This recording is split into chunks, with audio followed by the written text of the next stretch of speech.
everyone and welcome to this meal prep video. Today we're going to be making 5 days worth of meals for one person. You can double it if you eat with more people. We're going to be making breakfast, lunch, dinner and snack, and we should be able to do this in 1 or maybe 1.5 hours, which is very exciting. I'm a very big fan of meal prepping because it helps busy people to stay on track being healthy, eating healthy meals. The recipes in this meal prep are suitable for vegans, are oil-free, they are suited for people following a starch-based, whole foods, plant-based diet, and if you are following a gluten-free diet, you can make the recipes gluten-free by using gluten-free oats.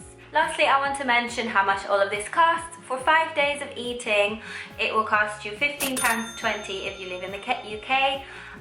If you add some extra fruit, a banana and an apple every day, which means you're eating about 4 pieces of fruit per day, you will get to £17.45. So let's stop talking and start cooking. We are going to start with our sushi bowl, for which we will need 2.5 cups of dry brown rice. So go ahead and put that in a pan with 3.5 cups of water and bring that to a boil. Mine needed to cook for about 25 minutes, but just see what the package instructions of your rice say. And then we're going to start with chopping up our vegetables. We will need 1 whole cucumber and we'll need to chop that into little blocks or cubes.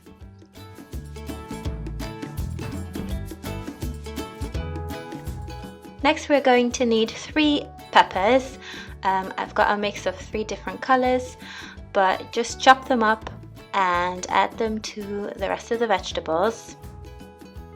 And the last vegetable we're going to chop up is some carrots. You will need 500 grams of carrots, so about 5 medium-sized carrots, and I like to slice them into thin strips. If you want to, you can also add 1 avocado to the sushi bowl. I've not done it here to keep it lower in fat, but go ahead and add an avocado if you so desire. Now for the dressing, we are going to combine 5 tablespoons of vinegar with 5 tablespoons of soy sauce, 2 tablespoons of agave nectar and 2 teaspoons of wasabi paste. Now you can add more of the wasabi if you like. It just makes it a bit more, it gives it a bit of a kick. I personally very much like wasabi. But yeah, just see what you like, taste the dressing as you go along and just make it perfect for you and your preferences. Then you just want to mix everything up really well. Make sure that the wasabi paste in particular has been broken up into very small pieces to avoid big clumps of it, because that is not very nice to bite into, trust me. At this point your rice should be done, and you can just mix it together with all your vegetables and your sauce before taking a piece of nori and cutting that up with scissors and mixing it through the salad as well. Now ideally you'd be using 5 sheets of nori paper. Unfortunately I had run out. I only had 2 pieces left, but it is nicer when you use more because it gives you more of that sort of fishy, seaweedy, sushi taste. So yeah, just cut them up, divide them, and it will all taste delicious. Now that our lunches are done, we are going to move on to our dinner. We're going to make a delicious lentil soup, for which we will need 2 onions that you just want to chop up, as well as 4 to 6 cloves of garlic that you just want to mince. Now in a pan we are going to put our lentils. We will need 1/2 cup of red lentils per serving. So go ahead and put 2.5 cups of dry red lentils in a pan together with your onion and your garlic, as well as 1 tablespoon of dried rosemary, 1 tablespoon of dried thyme, and 1 tablespoon of Vecon vegetable stock, which is what I'm using. And then we are going to need 3 liters of boiling water to add to this. Now, if you're American, you will probably have access to oil-free vegetable bouillon, or vegetable stock, so you could just use that as well. But here in the UK, I am using vegan vegetable stock and adding water to that.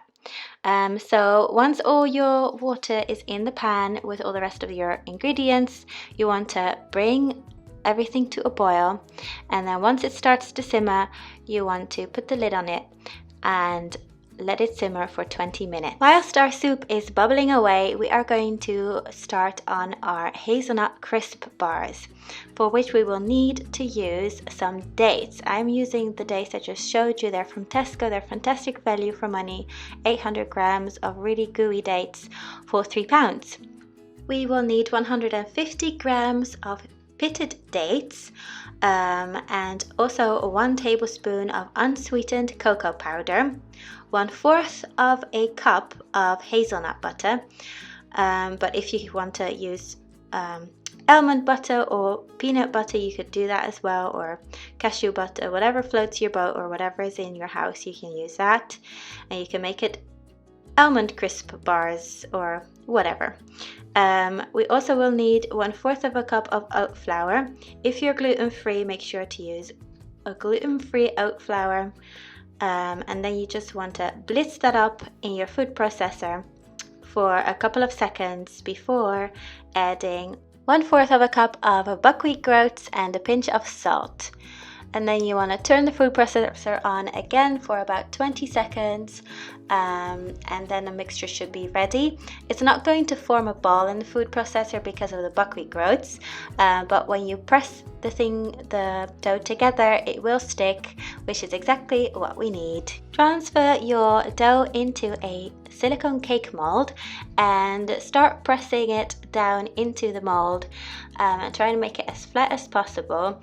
I like to use a spoon after a while because it helps it to become really smooth, which makes it better for when we add the chocolate layer later. Place your mold into the freezer until we're ready for the last step. Now we're going to return to our soup and chop up some cherry tomatoes. We will need about 660 grams or 2 punnets of cherry tomatoes, and cut them in half so that we can add them to our soup. We will also be adding about 250 grams of spinach. I'm using frozen spinach, and each little ball is 50 grams, so I'm using 5 bowls of frozen spinach. And then you just want to bring the pan back to a simmer and let these veggies cook in the soup for 5 more minutes until they're all soft. When the 5 minutes are up, we need to add the juice of 1 lemon. Just squeeze it in and then give it all a good mix, and then we are done with our soup. Now that lunch and dinner are out of the way, we can focus on our hazelnut crisp bars again, and we just want to use 50 grams of dark chocolate and heat it up au bain-marie. So we'll just take a small little pot of water, put it on the stove, turn the heat to low, add a little bowl on top, add your chocolate into the bowl, and then just mix until you have got a chocolate sauce. Take your silicone mold out of the freezer and simply pour the chocolate sauce on top and spread it out evenly with a spoon or spatula, and then place it back in the freezer until the layer on top has solidified. And last but certainly not least, we've got our breakfast. We're going to make some delicious strawberry caramel oats. This is the simplest one out of all of the recipes. We're going to be taking 1 cup of oats. I'm using quick oats, but you could use rolled oats, and then 1 cup of unsweetened plant-based milk. I'm using soy milk.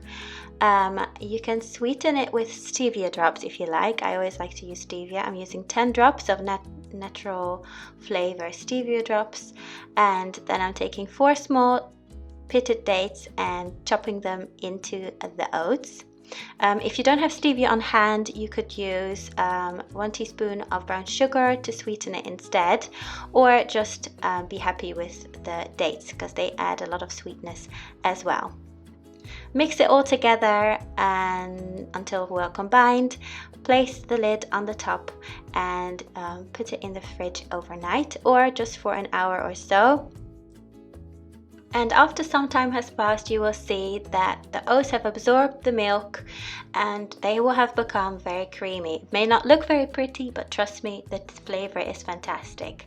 And then you can just top it in the morning before you go to work or school. You can just top it with some fresh berries. I'm using strawberries here because they're in season and they're on discount everywhere. Strawberries and dates in oats go amazingly together. After all of this, your hazelnut crisp bar should have solidified in the freezer.